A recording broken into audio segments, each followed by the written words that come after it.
आता एकंदरीत काही समाजकंटकाच्या माध्यमातून या सगळ्या आमच्या आंदोलनाला वेगळं वळण देण्याचा प्रयत्न केला जाणार आहे असे काही मॅसेज आम्हाला आले आणि दुसरेच लोक पाठवून इथं काही वेगळा प्रकार करायचा तयारीत आहे। या सगळ्या याचा विचार करून दोन पावलं मागं घेऊन या देशाची राज्याची आणि जिल्ह्याची शांतता राहावी, निवडणूक अतिशय शांततेने व्हावी याचा आम्ही प्रयत्न करतो आहे। परवानगी आम्हाला भेटली होती, त्यांना नाकारली होती, आमची आता नाकारली त्यांना दिली। हा घटनाक्रम कायद्याला पूर्ण चिरफाड करणारा आहे आणि याचा जबाब आता आम्हाला जनतेसमोर घेऊनच घ्यायचा आहे। आणि म्हणून आता हे इथं आम्ही मैदान सोडतो आहे, पण निवडणुकीतलं मैदान सोडत नाही। उद्या प्रचंड संख्येनं आमचे कार्यकर्ते, आमचा शेतकरी, शेतमजूर याचं उत्तर देण्यासाठी गाव खेड्यातून मिळेल त्या वाहनं येणार आहे।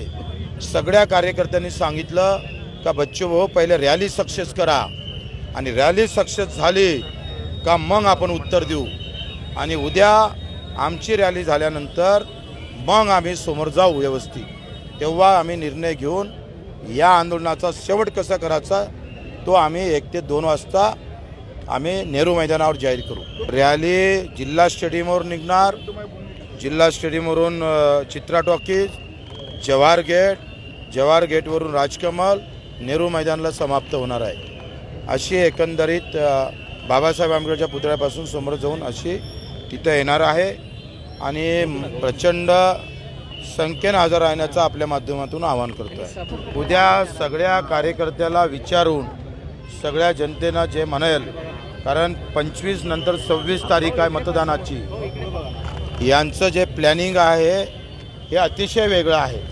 आज आम्हाला अटक करून आमचा प्रचार थांबवायचा प्रयत्न करण्याचा त्यांचं एकंदरीत षडयंत्र होतं। 7 तास आमचा प्रचार या पोलीस आयुक्तांना थांबवलेला आहे, पोलीस प्रशासनानं थांबवला आहे, आचारसंहितेचा भंग त्यांनी केलेला आहे। त्यांचं प्लॅनिंगप्रमाणे आज आमच्या हातून काही विपरीत घटना करावी आणि आम्हाला अटक करून उद्याची रॅली फेल करावी असं त्यांचं एकंदरीत प्लॅनिंग होतं। ते प्लॅनिंग आमचं त्यांचं हाणून पाडायचं आहे। उद्या शांततेने आम्हाला रॅली काढून मग आम्ही निर्णय घेऊ।